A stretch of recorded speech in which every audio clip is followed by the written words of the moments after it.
जळगाव जिल्ह्यात वादळी वाऱ्यामुळे शेतीचे नुकसान. शिवसेना ठाकरे पक्षाचे जिल्हाधिकारी कार्यालयात प्रशासनाला निवेदन. जळगाव जिल्ह्यात वादळी वाऱ्यासह शेतकऱ्यांचे मोठ्या प्रमाणात नुकसान झाले आहे. नुकसानग्रस्त भागाची सरसकट पंचनामे करून शेतकऱ्यांना नुकसान भरपाई देण्यात यावी. शेतकऱ्यांची कर्जमाफी करावी. त्यांना हमीभाव देण्यात यावा. शासनाच्या विविध योजनेतील लाभार्थ्यांना लाभ त्वरित देण्यात यावा. या मागणीसाठी शिवसेना उद्धव बाळासाहेब ठाकरे पक्षाच्या वतीने शुक्रवारी 13 जून रोजी दुपारी 1 वाजता जिल्हाधिकारी कार्यालयात प्रशासनाला निवेदन दिले आहे. या प्रसंगी शिवसेना पक्षाचे उपनेते गुलाबराव वाघ, नेत्या वैशालीताई सूर्यवंशी, माजी नगराध्यक्ष करण पवार, शरद तायडे, माजी उपमहापौर कुलभूषण पाटील यांच्यासह पदाधिकारी व कार्यकर्ते मोठ्या संख्येने उपस्थित होते. परवा रात्रीला जळगाव जिल्ह्याच्या बऱ्याचशा तालुक्यांमध्ये जो चक्रीवादळाचा पाऊस आला, त्या पावसामुळे शेतकऱ्यांचं फार अतोनात नुकसान झालेलं आहे. केळीच्या बागा ह्या झोपलेल्या आहेत.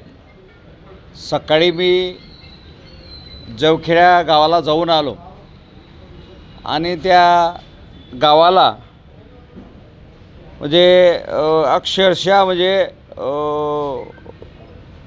केळी अशी झोपलेली आहे अशा पद्धतीनं नुकसान त्या ठिकाणी झालेलं आहे.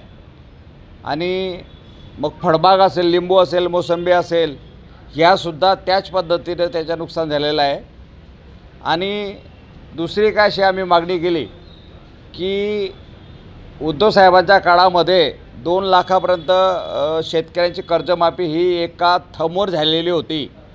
आणि ह्या महायुती सरकारने आपल्या जळगावच्या सभेमध्ये मुख्यमंत्री देवेंद्र फडणवीस यांनी सांगितलं होतं की आमचं सरकार जर आलं तर मी 7/12 कोरा करणार ही अशा पद्धतीची त्यांची घोषणा आणि म्हणणं होतं.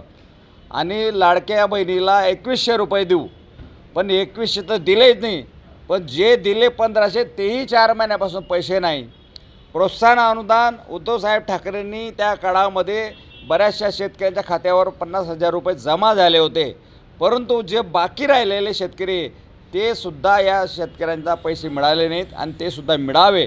या 3-4 प्रमुख मागण्यासाठी या ठिकाणी आम्ही शिवसेनेच्या उद्धव बाळासाहेब ठाकरे या पक्षाच्या वतीनं या ठिकाणी साहेबांना निवेदनाच्या माध्यमातून मागणी केलेली आहे.